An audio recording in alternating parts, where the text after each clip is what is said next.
GJ દેશી news ફક્ત એક ન્યૂઝ ચેનલ નથી, આ છે દરેક આદિવાસી સમાજનો સ્વતંત્ર અવાજ, જ્યાં સત્ય દબાતું નથી, જ્યાં જનતાના પ્રશ્નો સીધા સત્તા સુધી પહોંચે છે। ગામડાની ગલીઓથી લઈને રાજકારણના દરબાર સુધી દરેક અવાજને મળે છે એક મજબૂત મંચ। અન્યાય સામે નિડર અવાજ, આદિવાસી હક્કોની લડત અને સત્યની સીધી વાત। જાફરાબાદના ખેડૂતે કૃષિ મંત્રીને લખ્યો પત્ર, સરકાર માન્ય ગાંજો વાવવાની માંગ।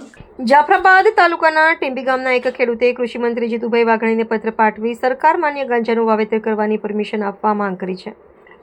ખેતીમાં વધી રહેલા ખર્ચ અને પાકના પોષણક્ષમ ભાવ ન મળતા ખેડૂતોએ ભોગવતી મુશ્કેલીઓ અંગે આ પત્રમાં વ્યથા વ્યક્ત કરવામાં આવી છે। ટીંબી ગામના ખેડૂત ઘનશ્યામ ભાલાળાએ પાઠવેલા પત્રમાં જણાવ્યું છે કે ખાતર, બિયારણ, જંતુનાશક દવાઓ, ખેતીના સાધનો તેમજ ડીઝલના ભાવોમાં છેલ્લા કેટલાક વર્ષોમાં ભારે વધારો થયો છે। બીજી તરફ ઘઉં, કપાસ, મગફળી અને કઠોળ જેવા પાકોના યોગ્ય ભાવ ન મળતા ખેડૂતો આર્થિક સંકટનો સામનો કરી રહ્યા છે। ખેડૂતે પત્રમાં પ્રશ્ન ઉઠાવ્યો છે કે જો કોઈ ખેડૂત પરમિશન વિના ગાંજાનું વાવેતર કરે તો મામલતદાર કચેરી, કલેક્ટર કચેરી, ખેતીવાડી વિભાગ અને પોલીસ વિભાગ સહિત તમામ વિભાગો કાર્યવાહી માટે આગળ આવે છે, પરંતુ કાયદેસર પરમિશન માટે પૂછપરછ કરવામાં આવે ત્યારે દરેક વિભાગ જવાબદારી ટાળતો હોવાનો આક્ષેપ કર્યો છે। પત્રમાં વધુમાં લખાયું છે કે ગુજરાતમાં દારૂના વેચાણ માટે કેટલીક પરવાનગીઓ આપવામાં આવે છે તેમજ હથિયાર માટે પણ લાયસન્સ આપવામાં આવે છે, તો પછી ખેડૂતોને સરકારની દેખરેખ હેઠળ ગાંજાનું નિયંત્રિત વાવેતર કરવાની મંજૂરી કેમ ન આપવામાં આવે। ઘનશ્યામ ભાલાળાએ સરકાર પાસે માંગ કરી છે કે સરકારની દેખરેખ હેઠળ વાવેતરથી લઈને વેચાણ સુધીની સંપૂર્ણ વ્યવસ્થા સાથે ગાંજાની ખેતી માટે કાયદેસરની મંજૂરી આપવામાં આવે। તેમણે આ મુદ્દે અગાઉ 16 માર્ચના રોજ પણ કૃષિ મંત્રીને પત્ર પાઠવ્યો હોવાનું જણાવ્યું છે। ખેડૂતો દ્વારા પાઠવેલા પત્રને લઈને વિસ્તારમાં ચર્ચા જામી છે। હાલ સુધી સરકાર અથવા કૃષિ વિભાગ તરફથી આ મુદ્દે કોઈ સત્તાવાર પ્રતિસાદ સામે આવ્યો નથી। હું ગંભાઈ ભાલાળા, ગામ ટીંબી, તાલુકો જાફરાબાદ। હું એક ખેડૂત છું। આજે મેં 16/3 એક નકલ લખી હતી જીતુભાઈ વાઘાણીને સરકારના અન્ય કચેરીમાં કે સરકાર મને ગાંજો વાવવાની પરમિટ આપે, કારણ કે આજે ઘઉં, જુવાર, બાજરી, તલ, મગફળી, કપાસ, અન્ય પાકોના ભાવ તળિયે બેઠા છે। તેની સામે જંતુનાશક દવા, રાસાયણિક ખાતર, ડીઝલ, પેટ્રોલ, ખેત ઓજારોના ભાવ 2 થી 3 ગણા વધી ગયા છે।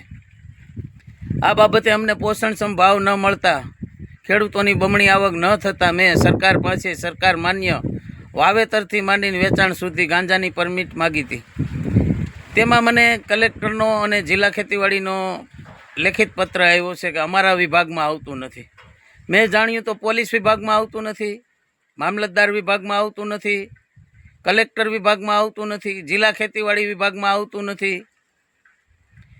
તો આજે ખેડૂત પરમિટ વગર વાવે તો આ બધા લોકોના ઓલામાં આવે છે ને પરમિટ માગવા જાય તો એ કોઈ વિભાગમાં આવતું નથી। આ તે સરકારનો કાળો કાયદો કેવો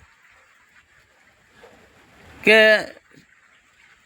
સરકારે પરમિટ વગર ગાંજો કોઈ ખેડૂત વાવે તો ગાંધીનગર સુધી ખબર પડી જાય, અને પરમિટ માગવી 3 મહિનાથી રજૂઆત કરીએ છીએ તો એક પણ વિભાગમાં આવતું નથી। પોલીસ વિભાગમાં નથી આવતું, મામલતદારમાં નથી આવતું, જિલ્લા ખેતીવાડી અધિકારીમાં નથી આવતું, કલેક્ટરમાં નથી આવતું, તો આવે કોના વિભાગમાં? અને વાવ્યો હોય ને પકડાણો હોય તો તરત બધા ઓલા રોજ ભૂંડની ઘોડે તરત ત્રાટકે છે।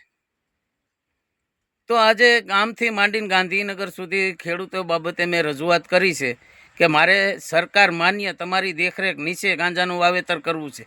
તમારો કોઈ પણ ટેક્સ હોય હું ભરવા તૈયાર છું, તો આજે મારે પરમિટ જોઈએ છે ગાંજો વાવવાની, કારણ કે ઘઉં, તુવેર, ચણા, બાજરી, કપાસ, મગફળી વગેરે પાકોમાં પોષણક્ષમ ભાવ નથી આવતા। એને હિસાબે મારા કુટુંબ, પરિવારનું, બાળકોનું ભરણ પોષણ થવું મુશ્કેલ છે। એટલે ન છૂટકે ભારતનું બંધારણ ન હોવા છતાં, નશાબંધી હોવા છતાં મારે ન છૂટકે સરકાર પાસે આવી માગણી કરવી પડે છે। એટલે મારે સરકારને એક નમ્ર વિનંતી છે કે મારી તમામ તપાસ કરો, જમીન, વાડી, 7/12ની નકલ, અને મને સરકારને પરવાનો આપો એટલે હું મારી જમીનમાં ગાંજો વાવી શકું। આજે દારૂ વેચવાવાળાને દારૂની પરમિશન મળે, હથિયારધારીને હથિયારની પરમિશન મળે, તો મારી બાપ દાદાની જમીન છે, મને ગાંજો વાવવાની કેમ પરમિશન ન મળે? મારે છોરી સુપીતી નથી વાવવો, સરકારની દેખરેખ નીચે વાવવો છે।